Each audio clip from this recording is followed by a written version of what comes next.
Shalom.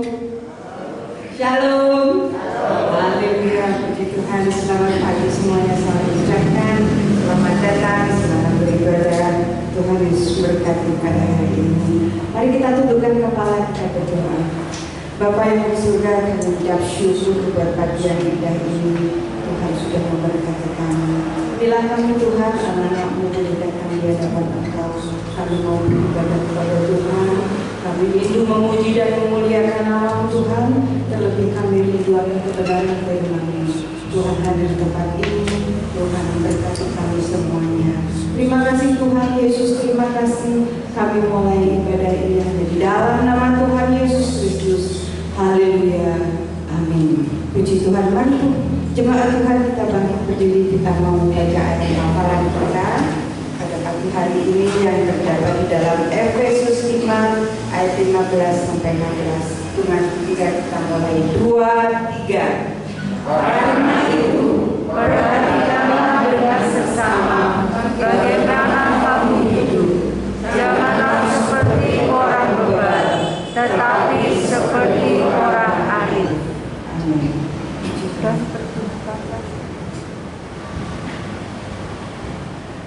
Maaf, mari kita lanjutkan. Tetapi Dan pergunakanlah waktu yang ada, karena hari ini adalah jahat. silahkan duduk Bapak Ibu Saudara. Mari kita datang kepada Tuhan dengan hati yang penyembahan. Terima kasih buat kedatangan Anda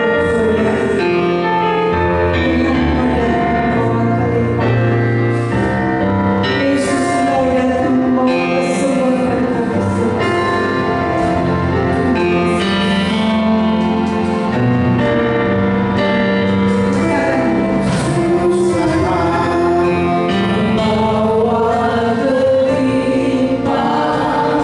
Yesus datang membawa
Engkau. Terima kasih Tuhan. Haleluya. Amin. Silakan duduk Bapak Ibu Saudara. Puji Tuhan. Mari kita langsung naikkan pujian. Hai siarkan di gunung.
kepada siapa saja.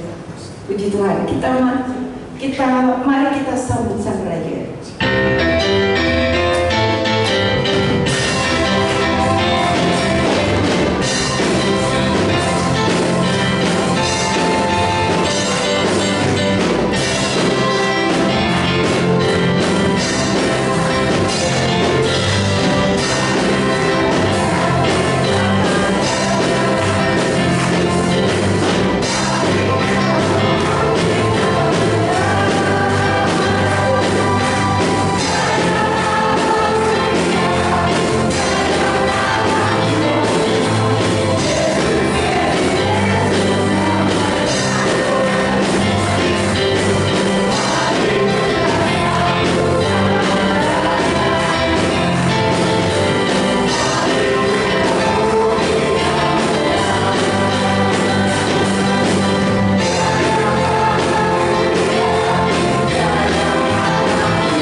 Segala puji, hormat, kemuliaan buat Tuhan. Kami naikkan ke tempat yang mati. Terima kasih Bapak, terima kasih buat Engkau yang sudah memberikan anugerah yang luar biasa buat kami Bapak. Terima kasih kesempatan yang masih Engkau berikan buat kami Bapak. Kami bangga punya Allah seperti Engkau Bapak. Kami serahkan semua dalam tangan kasih. Terima kasih Bapak. Kami memuliakan nama, kami memuliakan nama Bapak.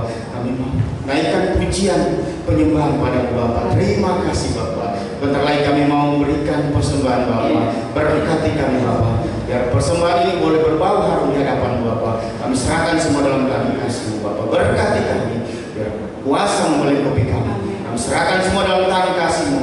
Hanya dalam nama Bapak kami serahkan. Haleluya. Amin. Malam sunyi saja.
Haleluya.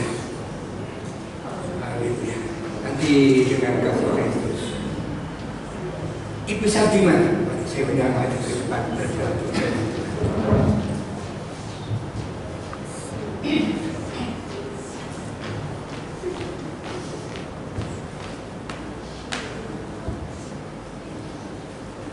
Segala puji syukur bagi-Mu ya Tuhan, kalau pada pagi hari ini kembali kami datang kepadamu, setelah kami memuji memuliakan akan nama-Mu Tuhan. Biarlah puji-pujian yang kami naikkan pada pagi hari ini boleh berkenan di hadapan Engkau, boleh menjadikan asap duka yang harum buat Engkau Tuhan. Dan pada pagi hari ini Tuhan, seberapa waktu yang ada, kami mempersiapkan hati dan pikiran kami untuk menerima sebagian dari firman-Mu. Biarlah Tuhan Kau sucikan hati kami, kuduskan kehidupan kami Tuhan, sehingga Tuhan firman-Mu boleh masuk dan tinggal di dalam kehidupan kami. Kami boleh Tuhan melakukan setiap firman-Mu. Demikian juga buat hamba-Mu yang sudah Kau persiapkan. Mari Tuhan Yesus Engkau pakai, Engkau urapi dengan kuasa Roh Kudus-Mu, sehingga Tuhan Yesus firman pada pagi hari ini yang ditaburkan oleh hamba-Mu Tuhan benar-benar berasal dari Engkau, karena kami percaya Tuhan, kalau kami datang kepadamu pada saat ini dengan penuh iman, dengan penuh kepercayaan, Engkau ada di tengah-tengah kami. Amin. Terima kasih Tuhan Yesus, ampuni segala dosa dan kesalahan kami. Kami sambut firman pagi ini hanya di dalam nama Tuhan Yesus Kristus. Haleluya. Amin. Amin. Puji Tuhan.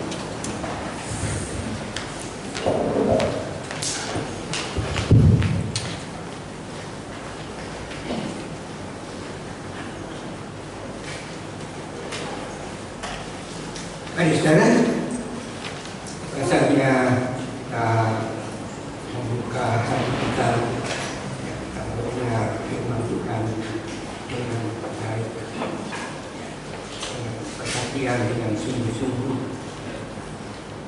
Roh Kudus campur tangan, sehingga firman yang kita dengar menjadi berkat di dalam kehidupan kita. Apalagi kita tahu sekali lagi kita sudah hidup di akhir dari akhir zaman. Kedatangan Tuhan Yesus itu sudah semakin dekat. Itu kita perlu mempersiapkan hidup kita, hati kita, supaya kita menjadi orang Kristen yang kokoh, kuat, beriman sungguh-sungguh kepada Tuhan lewat firman-Nya. Haleluya. Mari kita sama-sama buka Alkitab kita. Kita mau baca dalam surat Petrus yang kedua.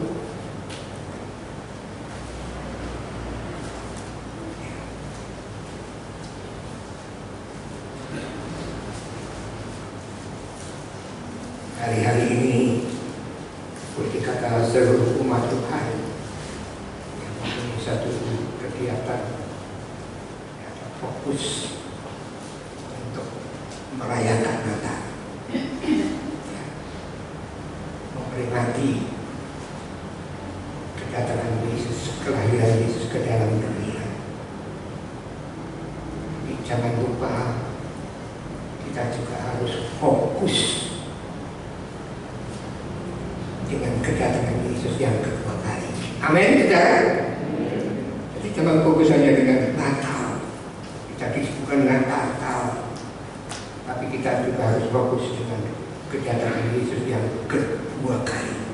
Puji Tuhan. Ya, kita baca dalam 2 Petrus pasal yang kedua. Ya, saya bacakan ayat 15 dan 16. 2 Petrus pasal yang kedua ayat 15 dan 16. Ya, firman Tuhan berkata demikian. Ya, mari kita berdiri saudara. Saya bacakan, saudara bisa mengikuti di dalam hati. Ya, dengan suara pelan. 2 Petrus pasal 2 ayat 15 dan 16. Ayat 15 berkata demikian. Oleh karena mereka telah meninggalkan jalan yang benar, maka tersesatlah mereka, lalu mengikuti jalan Bileam anak Beor, yang suka menerima upah untuk perbuatan-perbuatan yang jahat. 16. Tetapi Bileam beroleh peringatan keras untuk kejahatannya, sebab keledai beban yang bisu berbicara dengan suara manusia dan mencegah kebebalan nabi itu. Puji Tuhan. Silakan duduk, saudara. Saudara, Rasul Paulus, Rasul Petrus, ditulis Petrus, ya. Rasul Petrus dengan ilham Roh Kudus, dengan dorongan dari Roh Kudus, mengangkat peristiwa yang kita baca ini dari, saudara bisa baca di dalam kitab Bilangan pasal yang ke-22, 23, 24 dan seterusnya. Nah, saudara, mengapa Bileam diberi peringatan keras? Mengapa Bileam diberi peringatan keras atau mendapat teguran yang keras? Kita tahu, saudara, dalam Bilangan pasal yang ke-22 dan seterusnya, kalau saudara baca, Balak, Raja Moab, memanggil Bileam untuk berdoa, sebab apa yang didoakan dikatakan oleh Bileam itu pasti akan terjadi. Dan Balak, Raja Moab, meminta Bileam berdoa supaya bangsa Israel yang ada di depan tanah Moab itu, mereka bisa dikalahkan. Dan Balak, dia berjanji dia akan memberi upah yang sangat besar kepada Bileam asal dia mau mendoakan apa yang dia minta. Balak berjanji apa saja yang Bileam minta, aku akan berikan. Saudara, begitu firman Allah tadi berkata, Bileam yang suka menerima upah untuk perbuatan-perbuatannya yang jahat, dia mendapatkan peringatan yang keras, teguran yang keras dari Tuhan. Jadi kita melihat, saudara, Bileam sudah melakukan kesalahan yang besar. Bileam sudah melakukan kesalahan di hadapan Tuhan. Kesalahan dan jalan sesat yang sudah dilakukan oleh Bileam adalah karena Bileam sudah menutup suara hatinya, dan pelita hatinya sudah padam. Tuhan itu penuh cinta. Kedatangan Yesus ke dalam dunia ini itu sudah menandakan betapa besar cinta Allah. Karena Allah tidak menghendaki seorang manusia pun yang binasa, ya, tapi Allah menghendaki supaya mereka selamat. Sebab itu Allah sudah sediakan Yesus untuk datang ke dalam dunia ini. Kalau kita baca Alkitab, Yesus sudah disediakan itu sebelum Allah menciptakan alam semesta termasuk manusia. Allah tahu nanti manusia akan jatuh dalam dosa. Dan seterusnya seluruh manusia keturunan Adam dan Hawa mau mewarisi dosa, di mana upah dosa itu adalah kematian. Bukan kematian tubuh menjadi tanah yang akan dialami manusia pada umumnya,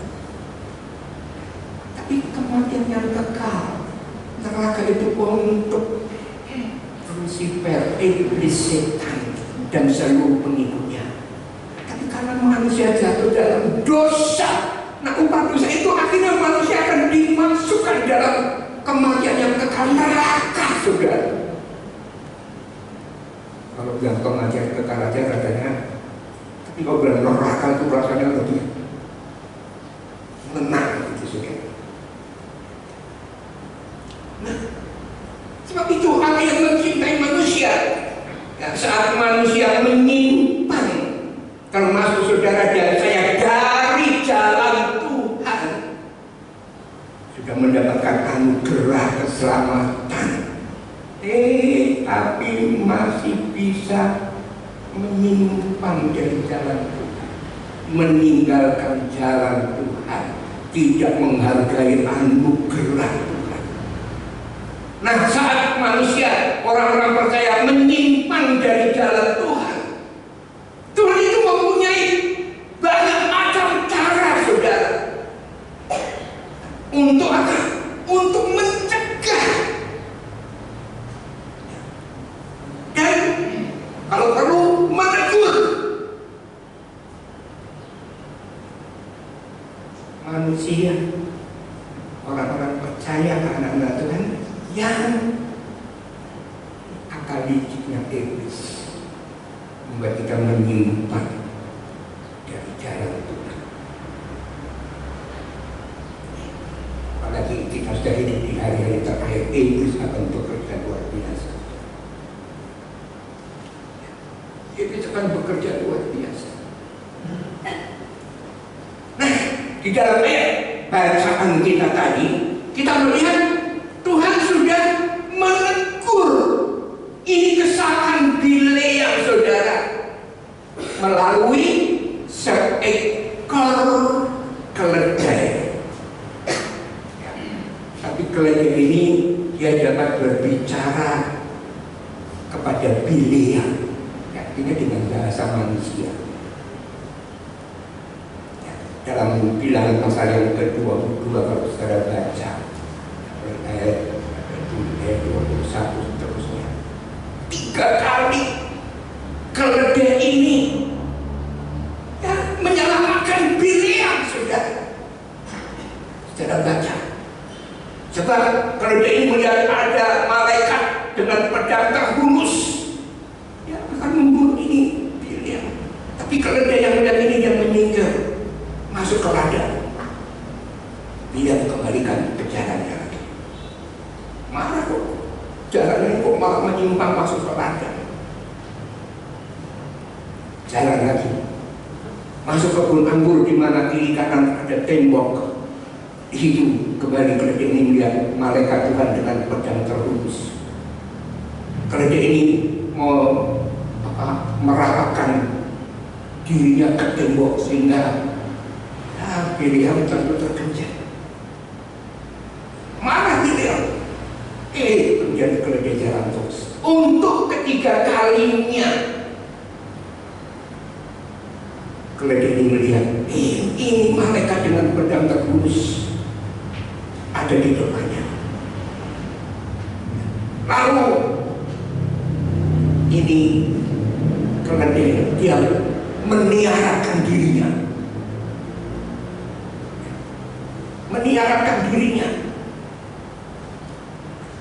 Nah, di situ Bileam marah, saudara. Marah. Dan Tuhan memberi kepada keledai itu, dia bisa bicara. Ya, kalau saudara baca ya, di dalam kitab Bilangan pasal yang 22 itu. Ini gereja tadi bisa bicara, apakah yang kulakukan? Kenapa Tuhan memukul aku dengan tongkat sampai 3 kali?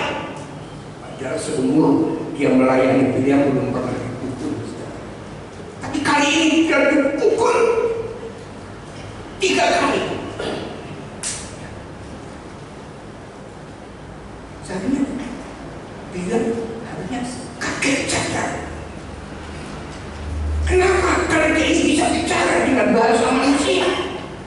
Apakah yang kulakukan sehingga Tuhan memukul aku sampai 3 kali? Dia tidak menyadari hal itu. Dia menjawab, karena engkau sudah membuat aku sakit. Coba seandainya di tanganku ini ada pedang, aku bunuh kamu sekarang. Jahatnya kamu. Dia sadar dia ditolong. Nah, pada waktu itu baru Tuhan membuka mata Biliam, sehingga Biliam dia bisa melihat malaikat Tuhan berdiri dengan pedang terhunus. Saudara, keledai itu berbicara tentang kebodohan. Keledai itu kenal dengan binatang yang bodoh saja. Tapi bagaimana mencatat biar keledai ini bodoh, tapi dia tidak akan jatuh ke lubang yang sama itu untuk kedua kali. Punya keistimewaan. Nah, keledai yang membayangkan kebodohan ini dipakai ya, mengingatkan ini Biliam. Saudara, jangan kaget kalau keledai itu membayangkan kebodohan, menggambarkan kebodohan. Ya, orang-orang di sekitar kita yang mungkin ya kita anggap itu orang bodoh, orang bodoh. Jangan kaget. Tuhan bisa pakai mereka orang bodoh ini untuk menegur kita. Bisa Tuhan pakai saudara untuk menegur kita. Jadi dalam peristiwa Biliam tadi keledai dipakai oleh Tuhan untuk mengingatkan Biliam, menegur Biliam. Dalam Alkitab ada binatang-binatang yang dipakai oleh Tuhan.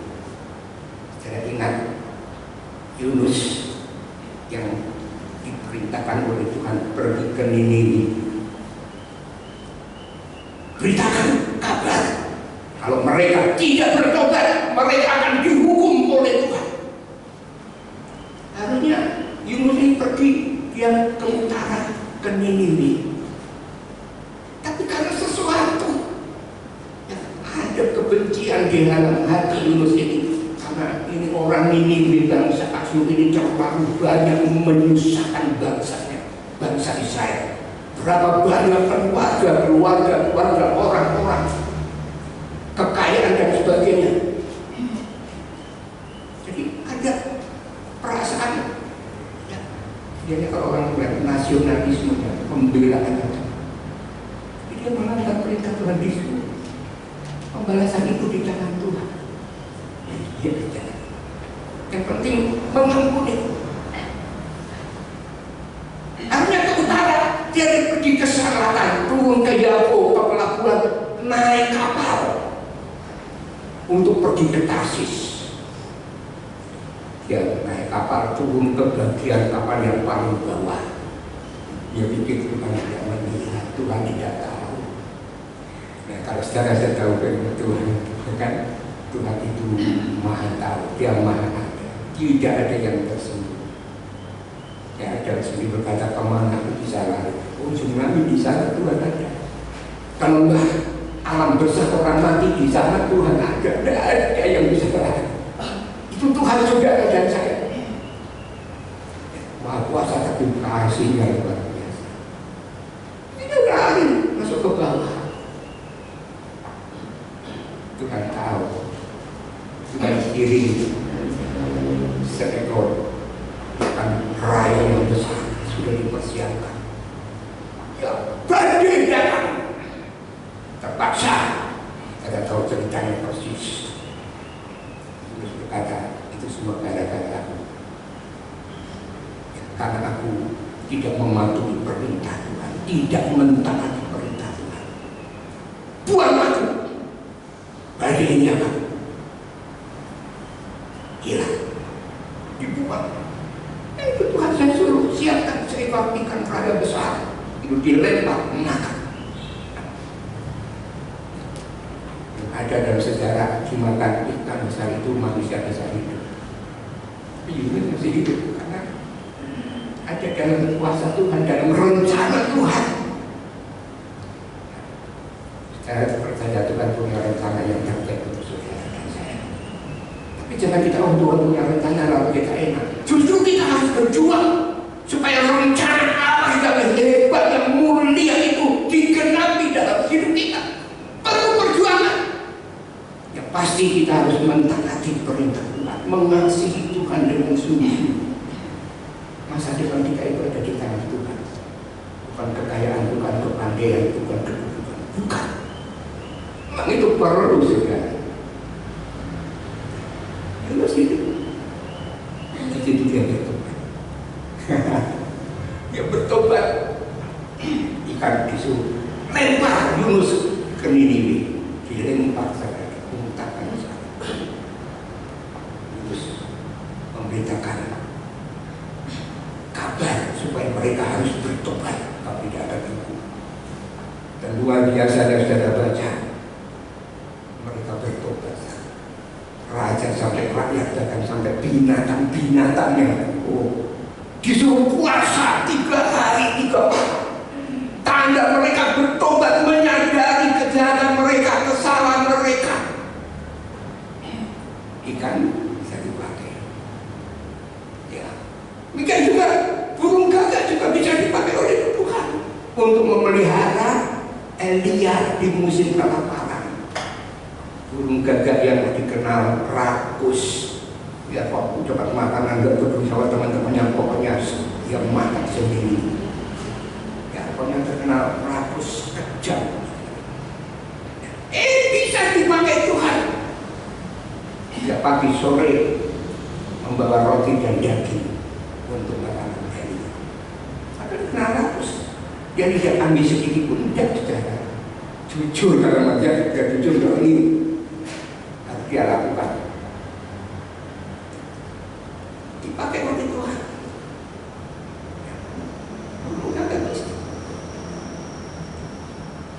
Manusia yang jahat pun kalau dia bertobat, dia dipasar dipakai Tuhan, akan hidup yang menjadi berkat.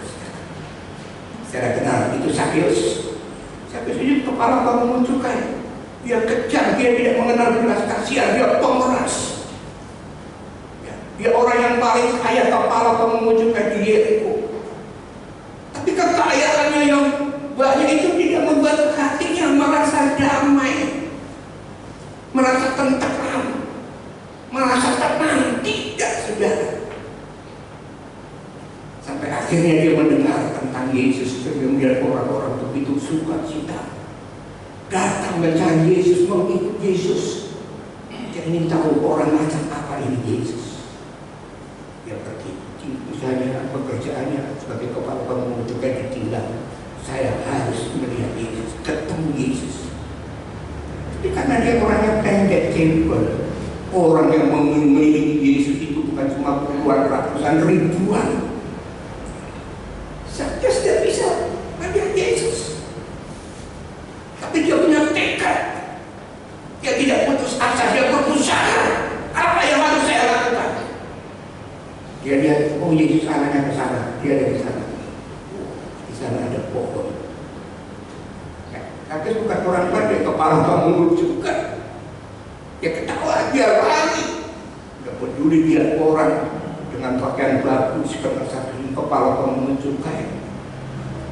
Lari, dia naik pohon. Belum pernah naik pohon, barangkali seumur hidup saudara. Dengan pakai yakin dan dia naik besar sampai di atas. Nah, dia menunggu kedatangan Yesus. Akhirnya Yesus sampai. Ya. Bukan kebetulan kalau Yesus berhenti di bawah pohon di mana Zakheus ada di atas. Orang tidak ada yang tahu, tidak melihat, tidak ada perhatian. Tapi Yesus tahu ada Zakheus.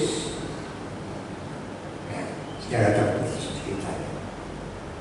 Apa yang dikatakan oleh Yesus, dikatakan oleh Yesus tidak diceritakan, tapi membuat Zakheus dia sadar dan bertobat. Ya, barangkali berhubung dengan kekayaan itu, Yesus bicara apa untungnya kamu tertulis segenap dunia kalau jiwa binasa masuk neraka kepada apa untungnya? Ya, dan lain-lain. Ya, setelah Yesus menyampaikan firman Tuhan, langsung baru Yesus kata pada Zakheus, turun. Hari ini aku akan menumpang di dalam rumah. Semua orang tidak senang, saudara, bersungut-sungut. Apa Yesus tidak tahu ini kepala pemungut cukai orang berdosa, dibenci oleh orang-orang Yahudi, menyengsarakan masyarakat orang-orang Yahudi karena pajaknya, karena ya pekerjaannya itu. Aku akan menumpang. Zakheus tahu begitu sangat sukacita dia turun, dia langsung menerima Yesus. Orang-orang bersungut-sungut, ngomel. Tapi di depan orang banyak, Zakheus yang sudah percaya mendengar firman Allah Roh Kudus bekerja dalam hidupnya, membuat dia bertobat. Dia membuat dia lahir baru. Yang lama itu sudah berlalu, yang baru sudah datang. Orangnya masih sama seperti Zakheus, kepala kamu cukai, tapi manusia baru sudah ada di dalam. Di depan orang banyak dia berkata, Tuhan, setengah dari harta kekayaan saya akan bagikan kepada orang-orang miskin.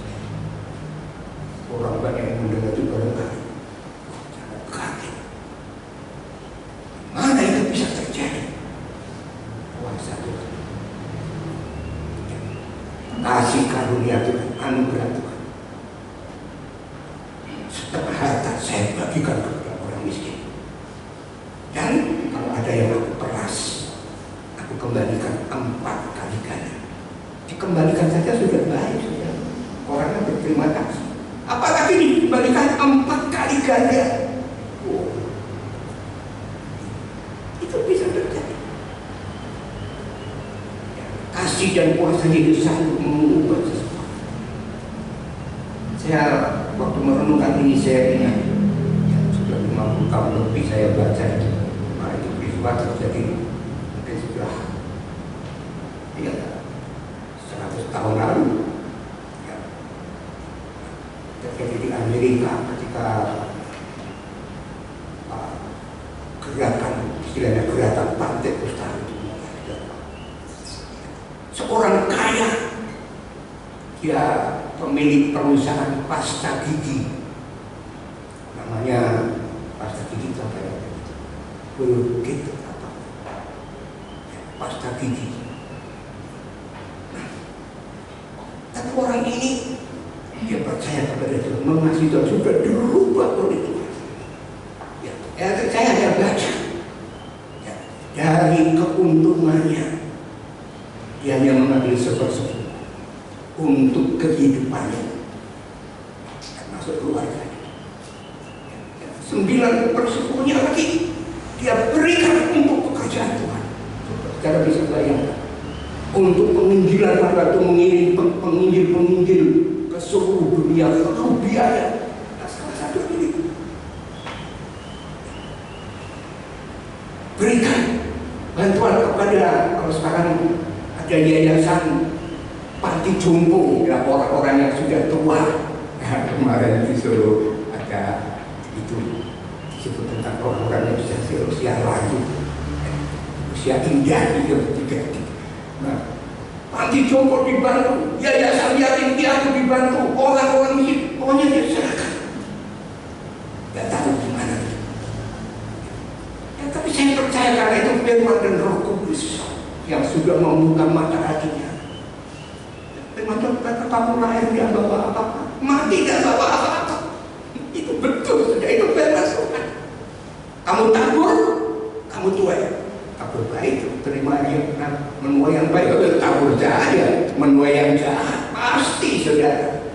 Tabur tuai. Apa yang kamu berikan kepada Tuhan itu ya tidak sia-sia. Kalau berkata simpan harta di surga. Dia tidak simpan hartanya di dunia, di bank bisa bangkrut habis saja, bisa hilang. Simpan hartamu di surga. Jadi apa yang kita buat untuk Tuhan itu kecil besar, Tuhan tahu, Tuhan punya catatan sendiri. Tuhan menghargai. Ya. Jadi yang jahat Tuhan bisa pakai, yang baik itu Tuhan bisa pakai. Nah, kita kembali kepada ayat pokok kita tadi. Ya. Nah, Tuhan peringati itu Bileam dengan satu peringatan yang keras. Ya. Dengan keledai yang bisa bicara. Saya katakan tadi keledai itu menggambarkan orang-orang yang bodoh. Tapi jangan lihat orang-orang yang bodoh yang ada di sekitar kita, yang kita kenal. Itu bisa menegur kita, saudara. Kok? Nah, itu saudara. Tapi saudara, Tuhan juga bisa menegur seseorang itu melalui penyakit. Penyakit yang diizinkan menimpa itu bisa merupakan satu teguran dari Tuhan, diingatkan. Ya. Kalau itu terjadi, itu tanda Tuhan mencintai. Diingatkan itu tadinya Tuhan mencintai. Dalam Bilangan pasal 12, saudara baca di sana, Miriam, kakak perempuan dari Musa, pemimpin bangsa Israel yang membawa orang Israel keluar dari Mesir menuju ke tanah perjanjian. Miriam kakaknya, ya, dulu Musa lahir dibuat keranjang, dikasih di pinggir sungai Yordan. Miriam ini kakaknya yang menunggu saudara. Tapi ini terjadi. Miriam dia bisa marah saudara. Miriam melecehkan Musa sebagai pemimpin bangsa Israel. Jadi Miriam ini karunia patuh datang, dia keluar dari perintah Tuhan, peraturan Tuhan. Saya bisa baca di sana, Tuhan hukum ini Miriam kena Ustaz. Dan orang yang kena Ustaz harus dikeluarkan, tidak bisa kumpul dari keluarga, dari keluarga, dari masyarakat, diisolir. Tapi Harun dia memohon Musa, ampuni Miriam, kata, supaya dia sembuh dari sakit usia. Musa ini pasal 12 Bilangan ayat 8, orang yang paling lembut hatinya di seluruh dunia. Itu firman Allah yang menyatakan bagaimana lembutnya ini Musa, penuh kasih. Ya. Tapi namanya manusia satu waktu bisa lupa marah. Ya, itu namanya manusia. Tapi Musa ini dikenal paling lembut manusia di dunia. Ini firman Tuhan yang menyatakan. Musa berdoa. Tuhan berkata, baik, keluarkan itu Miriam, asingkan selama 7 hari, keluar dari perkebunan, keluar. Nah, nanti dia akan sembuh. Miriam sembuh saudara.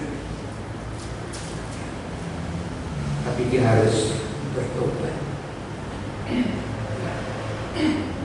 Nah, harus bertobat.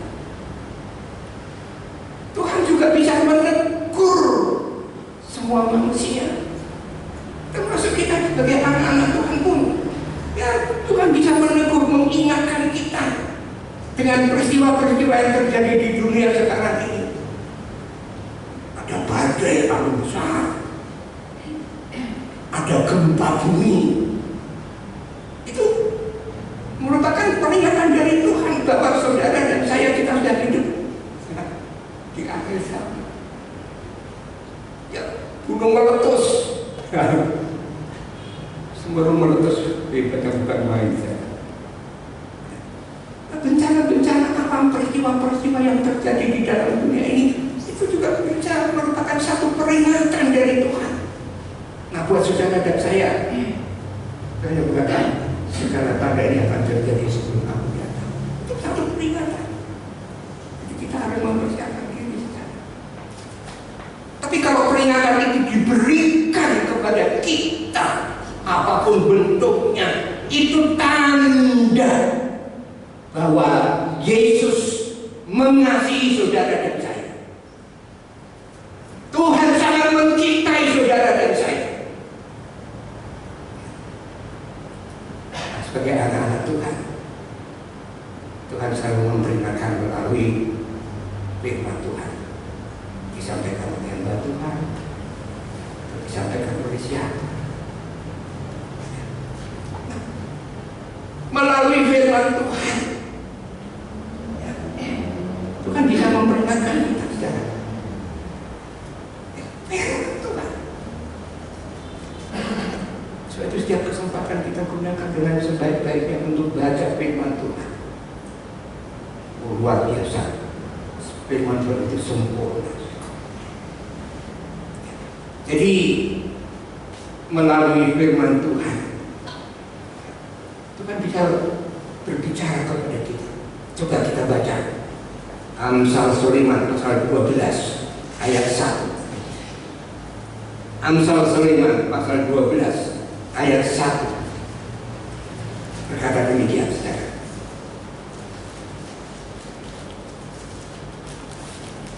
Siapa mencintai didikan, mencintai pengetahuan, tetapi siapa membenci teguran adalah bodoh. Siapa membenci teguran adalah dungu. Orang dungu itu orang bodoh. Ya. Juga dalam Amsal Sulaiman pasal 15 ayat yang kelima. Amsal 15 ayat yang kelima. Di situ juga firman Tuhan berkata demikian. Orang bodoh menolak didikan. Ayatnya. Orang bodoh menolak didikan. Ayatnya. Dan bagi keluarga ayat itu pendidik. Ya, anak mulai dari umur 5 itu didikannya di rumah. Ayah ibunya mendidik. Nanti sekolah gurunya. Ya, tapi orang tua belum kurang mempunyai tugas mendidik lagi dan ada pasar 100%. Nah, orang bodoh menolak didikan ayahnya, tetapi siapa mengindahkan teguran adalah bijak. Jadi, saudara baca dari Amsal 12 ayat 1 dan Amsal 15 ayat yang kelima, kalau saya ambil yang penting tadi, siapa membenci teguran adalah dungu, bodoh. Siapa mengindahkan teguran adalah bijak. Jadi saudara, kita sebagai anak-anak Tuhan, ini firman Tuhan. Firman Tuhan ini luar biasa, sempurna, semua bidang. Tapi untuk kebaikan kita, harus tegur untuk kebaikan kita, diperingatkan untuk kebaikan kita, dan sebagainya. Nah, dari dua ayat ini saja kita bisa perhatikan teguran, nasihat, atau didikan, itu akan membuat saudara dan saya menjadi orang-orang yang bijak, pandai.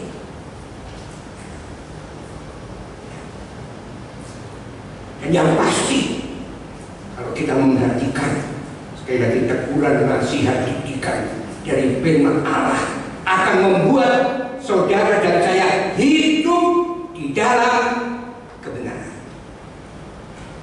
Tuhan berkata, sekarang mereka di dalam kebenaran. Firman-Mu adalah kebenaran. Gimana kita bisa hidup kudus kalau kita hidup di dalam kebenaran? Saudara-saudara berkata, kalau kita tidak hidup dalam kekudusan, kita tidak bisa melihat Allah. Jadi kita melihat ini pentingnya firman Allah. Baca, renungkan, imani, lakukan. Itu sudah. Baca, imani, renungkan, lakukan.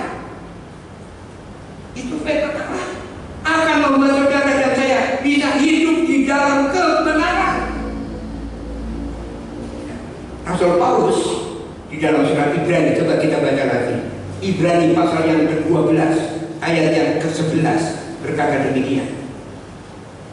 Ibrani 12 ayat 11. Memang tiap-tiap ganjaran, dengan terjemahan lain kan, memang tiap-tiap ganjaran, tiap-tiap didikan.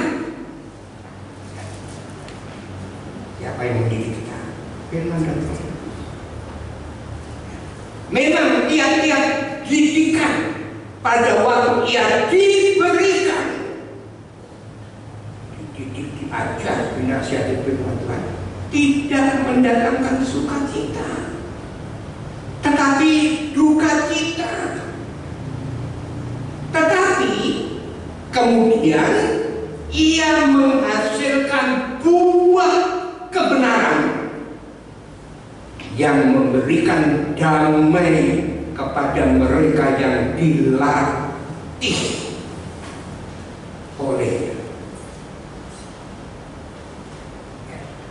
Jadi saat saudara dan saya dididik, ya, diajar, dilatih, ya.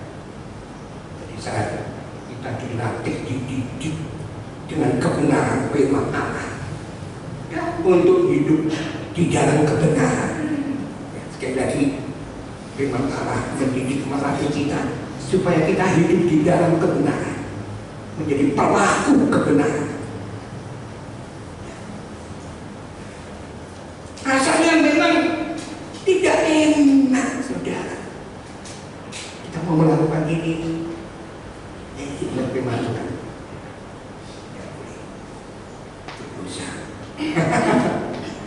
Padahal itu enak, itu senang diajak kerja sama, untungnya besar, tapi dia mengingatkan desa.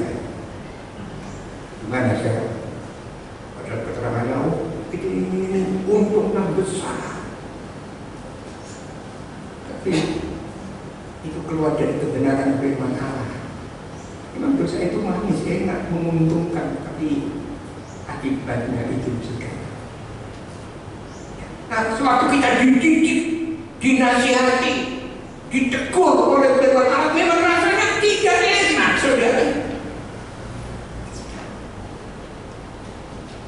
Tapi semuanya itu adalah proses, saudara, yang akhirnya akan membawa dan mendatangkan damai tadi dikatakan di dalam hidup kita. Itu firman Tuhan. Jadi kalau saudara dengan firman Tuhan ditempel, dan begitu, wow, itu pelaksana. Roh Kudus sendiri yang memakai firman Tuhan. Kalau saudara tidak rasa Roh Kudusnya kerja, biar saudara ditempel, saudara ditegur, dia tenang-tenang saja. Iya, Roh Kudus. Nah, kalau kita merasa ditegur, diingatkan, ya, itu tanda Tuhan mengasihi saudara dan saya, supaya kita hidup di dalam kebenaran, kekudusan. Itu tidak salah kalau Amsal Sulaiman itu 13 ayat 13, jangan meremehkan perintah Tuhan. Meremehkan, menyepelekan, acuh tak acuh, nanggung akibatnya. Kalau dia menanggung akibatnya. Kalau dalam bahasa yang dikatakan binasa.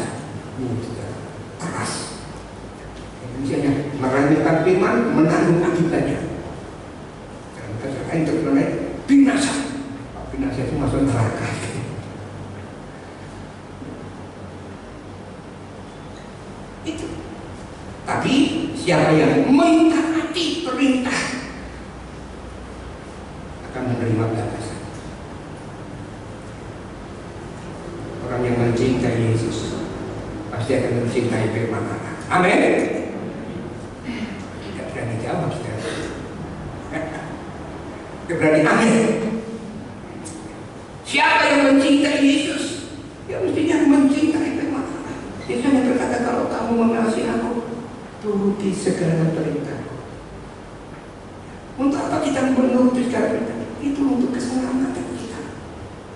Hidup di dalam kebenaran, tidak rugi. Kok baca ayat kitab janji dari Tuhan. Tuhan sudah sediakan berkat. 32.000 janji Tuhan. Setiap janji Tuhan ada yang ditepati. Semua ditepati, saudara. Semua digenapi.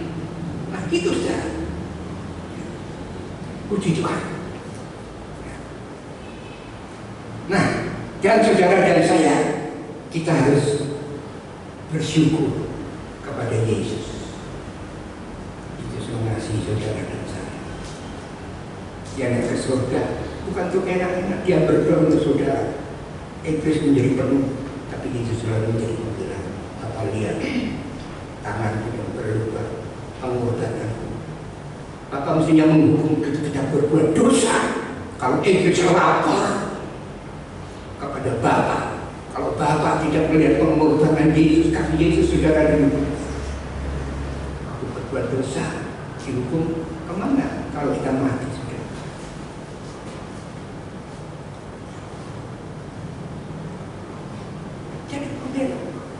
Di surga, Yesus minta kepada Bapa, kirimkan Roh penolong, Roh Kudus, Roh penolong, Roh penghibur ke atas umat Tuhan, anak-anak Tuhan yang sudah percaya menerima Yesus sebagai Tuhan dan Juru Selamat.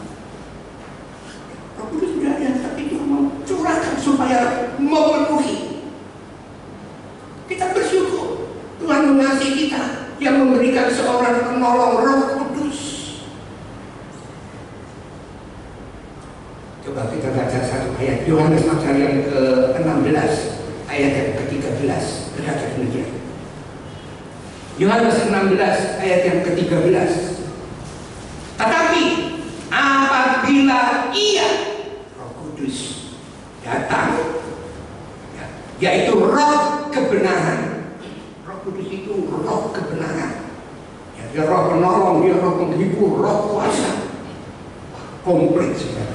Tetapi apabila Ia datang, yaitu roh kebenaran, Ia akan memimpin kamu ke dalam seluruh kebenaran.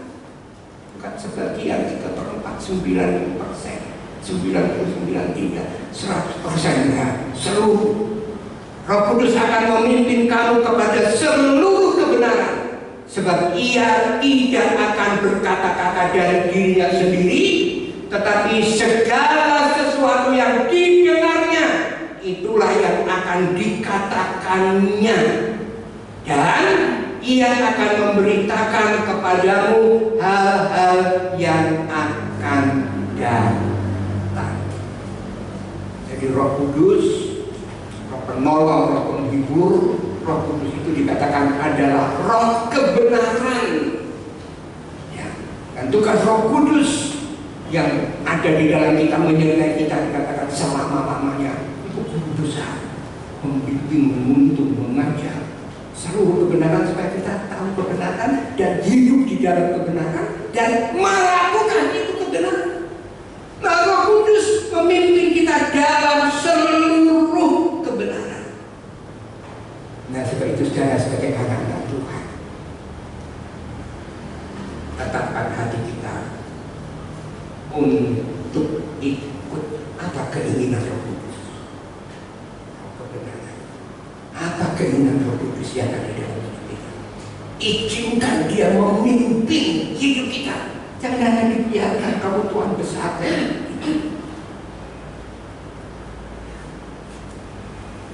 Apa keinginan Roh Kudus? mengajarkan seluruh kebenaran supaya saudara hidup dalam kebenaran, bukan hanya tahu benar, hidup dalam kebenaran dan melakukan itu kebenaran. Roh Kudus akan memimpin saudara. Tapi saudara, penuh Roh Kudus saja itu tidak bisa membuat kita bisa mengalahkan hawa nafsu. Kok bisa penuh Roh Kudus? Sekali lagi, hati-hati.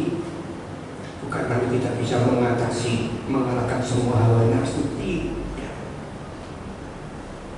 Berapa banyak hamba Tuhan yang mengurapi, ya. Tidak bisa menguasai hawa nafsu jahat. Ya. Saya hanya dengar yang dari anak saya, tuyul itu yang terpengaruh karena jatuh, karena uang. Padahal dipakai Tuhan luar biasa semua berapa banyak. Ini namanya perjalanan manusia. Jadi penuh Roh Kudus tidak bisa ya menjamin membuat kita bisa mengalahkan hawa nafsu. Jadi yang harus kita lakukan adalah selalu kita penuh Roh Kudus, tapi juga mau dipimpin Roh Kudus, mengikuti keinginan Roh Kudus, membawa kita kepada kebenaran, kepada kesucian, mempersiapkan diri kita untuk menunggu kedatangan Yesus. Itu. Jadi kita ya apa yang harus kita lakukan? Itu supaya kita penuh Roh Kudus dan mau dipimpin Roh Kudus. Selalu dipimpin Roh Kudus. Kembali saya ingatkan kepada saudara satu peristiwa dalam Alkitab. Daud ini sudah dikakui oleh Tuhan. Ya, secara Daud, aku sudah mendapati Daud ini saya seorang yang berkenan di hatiku karena dia melakukan kehendak. Ya, tapi dalam perjalanan hidupnya Daud bisa saja lalai, lupa mengikuti pimpinan Tuhan. Bisa lupa. Mestinya dia perang, dia tinggal di istana, istirahat, ya, wajar-wajar saja. Ya. Tapi di situ kejatuhan Daud. Dia di atas, dia ada seorang perempuan ramai. Jatuh di situ, dia panggil untuk perempuan. Dia berhubungan, dia bersinar dengan itu, Bathsheba. Nah, lupa pada pimpinan Tuhan, pimpinan Roh Kudus. Ya, pasti saja. Ini melakukan itu. Jatuh dia berbuat zina. Tidak itu saja. Itu kan berbicara. Dia masih punya suami. Kamu tidak bisa memiliki sepenuhnya. Apa yang Daud buat? Dia kirim panggil Uriah situ. Kirim dia ke medan perang yang paling depan. Wah, orang Tuhan itu tidak dipercaya. Tidak tahu di belakang yang tersembunyi supaya dia mati. Dan itu terjadi sekarang. Ya, itu terjadi.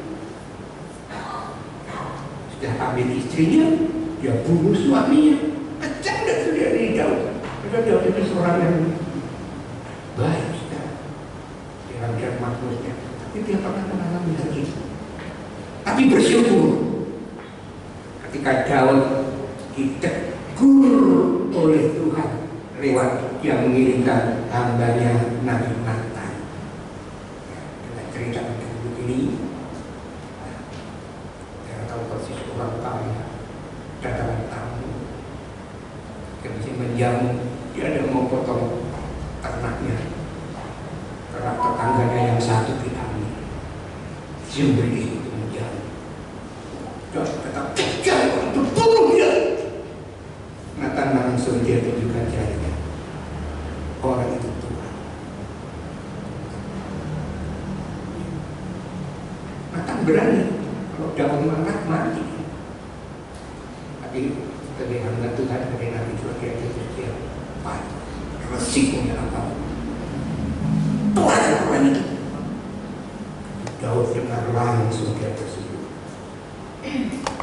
Ya raja dia akan syukur, dia cium tanah lantai. Dia menangis, dia minta ampun saya Tuhan, ampuni. Dalam Mazmurnya dia berkata, jangan ambil rohmu daripada, selidiki aku. Itu setelah dia berdoa. Jadi ada kebaikannya sebenarnya ditegur oleh Tuhan. Ya, kalau kita belum jatuh, kita mau ini sudah ditegur, kita bersyukur. Kita rasanya memberi. Tapi kalau itu firman Tuhan, terima dan syukur. Oh, Daud, dia berdoa. Tuhan ampuni. Nah, sekarang bagaimana kalau saudara dan saya? Bagaimana kalau saudara dan saya kita berbuat dosa? Apa yang kita lakukan? Bertobat. Masih ada kesempatan kalau kita bertobat. Jangan melarang lagi. Kalau firman Tuhan berkata kita setiap hari itu hidup di dalam pertobatan. Setiap hari. Kalau kita berbuat dosa, bertobat, minta ampun sama Tuhan. Nah, oleh sebab itu kita bersyukur Tuhan memberikan roh penolong. Sebab itu biarlah kita selalu penuh dengan Roh Kudus dan mau dipimpin oleh Roh Kudus. Roh Kudus akan membawa kita kepada seluruh kebenaran. Roh Kudus yang ada di dalam kita, dia akan mengingatkan kita seandainya tanpa kita sadari kita sudah berbuat dosa. Ya, jangan kita berbuat dosa tanpa kita sadari, menyakiti, memalukan, karena emosi berlaku. Bisa kita tanpa kita sadar, dan berkudus mengingatkan, apa yang kamu lakukan tadi? Ampun saya Tuhan. Sesaat-saatnya orang masih bisa marah saudara kalau emosinya, hawa nafsunya tidak terkontrol. Namanya masih manusia. Ingat Musa terkenal lemah lembut, sabar, ini dan itu. Tuhan sebenarnya mau mengangkat hari ini, aku akan angkat engkau. Semua orang bisa akan mempermuliakan engkau, memagumi engkau. Engkau cukup berkata kepada gunung batu ini, keluar air. Air akan memancar memenuhi semua keperluan. Karena orang Israel marah, bersungguh-sungguh, nanti namanya manusia masih bisa jatuh. Ternyata dia cukup berkata, keluar air keluar. Tapi karena amarahnya dia pukul itu gunung batu 2 kali. Gas. Itulah dia mempermalukan Musa. Tapi akibatnya Musa kamu. Air memancar, tapi Musa kamu bisa masuk ke tanah. Tapi kamu masih bisa diberi kesempatan melihat. Mari sekarang kita perlu firman Tuhan, kita perlu Roh Kudus, dipimpin Roh Kudus, sehingga kita dapat menikmati damai sejahtera dan sukacita di dalam hidup kita ini. Sekali lagi, apalagi saudara dan saya, kita semua tahu. Berapa kali setiap kali saya katakan, kita sudah hidup di hari terakhir, dari akhir zaman. Memang tidak ada yang tahu berapa lama waktu berjalan dengan Tuhan. Jangan terlambat. Kita harus bersiap-siap, berjaga-jaga, saudara. Kalau diingatkan, terima kasih. Saya kalau malam ini, saya terima kasih. Saya pikir yang positif itu mendidik saya sadar. Mendidik saya begini, mendidik saya begini. Ya, kalau yang Tuhan izinkan itu pasti yang terbaik. Nah, seperti itu ayat yang awal tadi berkata, perhatikan bagaimana kamu hidup. Ini untuk keselamatan kita. Kita harus mendapat anugerah dari Allah, keselamatan yang diberikan gratis cuma-cuma hanya lewat percaya menerima Yesus Kristus sebagai Tuhan dan Juru Selamat. Keselamatan itu harus kita jaga. Perhatikan bagaimana kamu hidup. Jangan jadi orang bebal. Bebal itu orang bodoh, lebih dari bodoh, tapi jadi orang yang arif. Lalu katakan pergunakan waktu yang ada. Berikan itu Tuhan. Masa kita kerja baik, itu kan sudah sediakan berkat. Ada ayatnya sudah. Dipergunakan waktu dengan baik. Apa yang kita tahu? Ingat hari-hari ini jahat. Kita perlu kita perlu firman Tuhan. Firman itu pelita bagi kami terang kita, sehingga kita tetap berjalan di dalam kebenaran. Keselamatan itu yang terpenting di atas segalanya. Puji Tuhan. Mari seluruh pemain musik sampai dan tinggal naik ke atas lagi. Kita mau naikkan sebuah pujian. Perhatikan bagaimana pergunakan waktu yang ada. Kesempatan baca, bisa dengar, beribadah, ibadah. Itu di atas semua. Jangan begitu. Zaman sekarang. Mari kita berdiri, cara kita naikkan.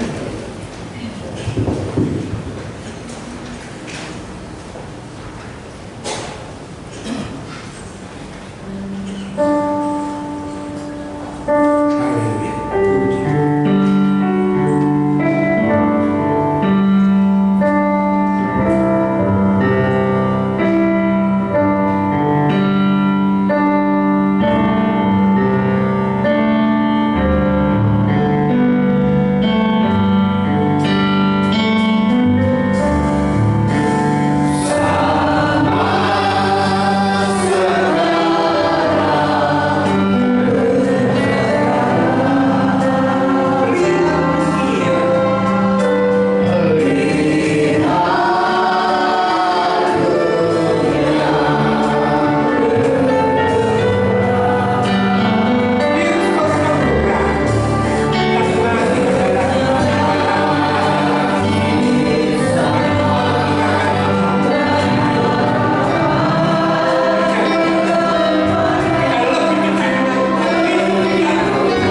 pagi ini kami bersama-sama dengan kekasih-kekasih hati kami.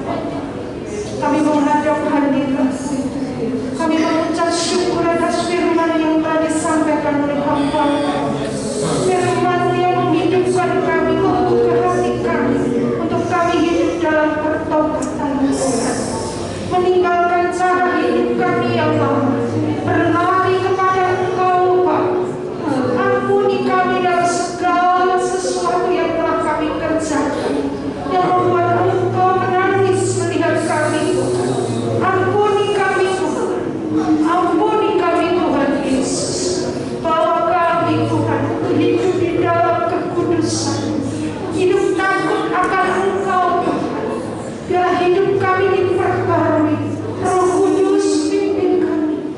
Roh Kudus benarkan dan insyafkan kami, sehingga kami berjalan dalam kasih karunia Tuhan.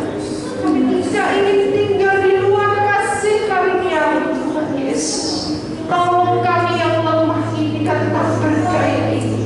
Tolong kami Tuhan Yesus. Jemaat-jemaat di tempat ini bertumbuh di dalam kebenaran-Mu, meninggalkan segala sesuatu yang tidak berkenan di hadapan-Mu. Firman-Mu yang akan mendidik kami, Firman-Mu yang akan menuntun kami. Engkaulah tiang awan dan tiang api dalam hidup kami. Kami percaya sepenuhnya kepada Engkau. Apapun yang saat ini jemaat menghadapi, apapun juga itu, biarlah mereka benar-benar mengandalkan, berjalan dalam terang, berlindung kepada Engkau. Jangan angkat tuduh kami, Tuhan. Kami tidak akan mampu berbuat apapun di luar ini. Tolong kami, pegang tangan kami dan berjalanlah bersama kami. Itulah yang kami mau di dalam hidup ini. Terima kasih Tuhan Yesus. Terima kasih. Berkati keluarga besar hamba-Mu dalam pelayanannya di tempat ini. Biarlah kemurahan kebaikan-Mu mengalir dalam setiap keluarga hamba-Mu. Terima kasih Tuhan Yesus. Berkati semua jemaat yang dengan setia ada di tempat ini Tuhan. Kami percaya kami akan bersama-sama masuk di dalam kemuliaan. Terima kasih Tuhan Yesus. Di dalam nama-Mu kami mengucap syukur. Haleluya. Amin. Silakan duduk Bapak Ibu Saudara. Mari kita persiapkan persembahan yang kedua.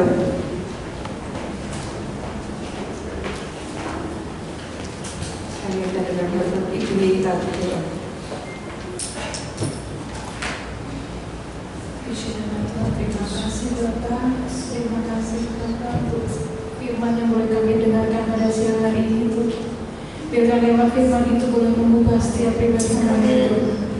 Terima kasih Bapak, terima kasih ya Tuhan. Kembali lagi Bapak, kami mengangkat tangan kami Tuhan.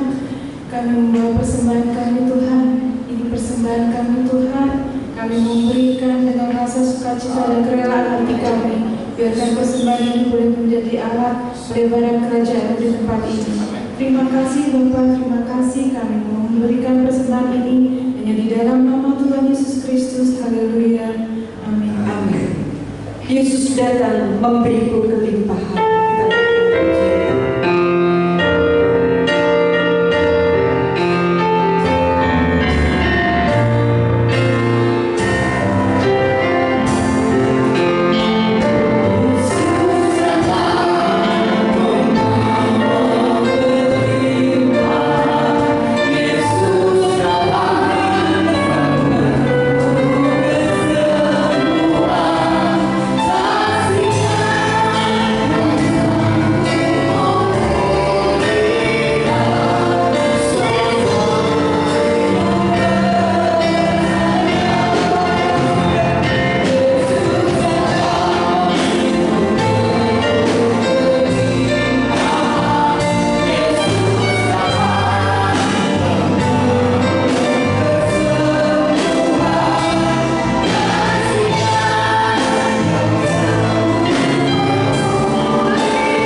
Dan biasa diberi kesempatan buat saudara yang mau memberi bantuan untuk peduli kasih dari saudara untuk saudara. Tuhan memberkati. Terima kasih Tuhan. Di akhir ibadah kembali kami datang kepada. Terima kasih Engkau sudah pimpin dari awal sampai selesai. Kami sudah memuji Tuhan. Kami boleh membangun tanda Tuhan. Tuhan sudah duduk di atasnya. Tuhan sudah berbicara kepada kami, kepada hamba-Mu yang sudah percayakan. Tuhan, biar firman dan Roh Kudus bekerja dalam kehidupan kami semua. Tuhan. Terima kasih, berkati kami. Sehingga kami yang datang tidak ada satupun yang pulang dengan kecewa, dengan kelemahan, dengan beban yang berat. Kami yang datang dengan kelemahan Kau kuatkan. Dalam kesusahan Kau hiburkan. Ada yang sakit dalam nama Yesus, darah Yesus, pilur Yesus sudah menyembuhkan. Oleh pilur Yesus kami telah sembuh. Terima kasih Tuhan. Yang dalam peperangan Engkau berikan kemenangan. Terima kasih. Yang berbahagia sepanjang minggu ini Engkau juga berkati sesuai dengan janji firman-Mu. Berkat jasmani, berkat rohani, sehingga kami boleh kembalikan semua dari Dia, oleh Dia, untuk Dia. Segala kemuliaan hanya bagi Yesus Kristus selama-lamanya. Sekarang saudara-saudaraku yang saya kasih, marilah kita mau pulang ke rumah kita masing-masing dengan selamat. Bawalah dan terimalah segala berkat, rahmat, damai, dan sejahtera daripada Allah Bapa, kasih sayang dari anaknya yang tunggal, Tuhan Yesus Kristus, serta pimpinan, tuntunan, urapan Roh Kudus selalu menyertai kami semua, mulai sekarang, besok, sampai Maranatha Yesus datang kembali untuk menjemput kami semua, supaya di mana Yesus ada, di situ kami juga ada, berbahagia selama-lamanya. Dalam berkat nama Tuhan Yesus Kristus, dengan percaya kita sambut dan sudah terima berkat Tuhan, dan kita sama-sama katakan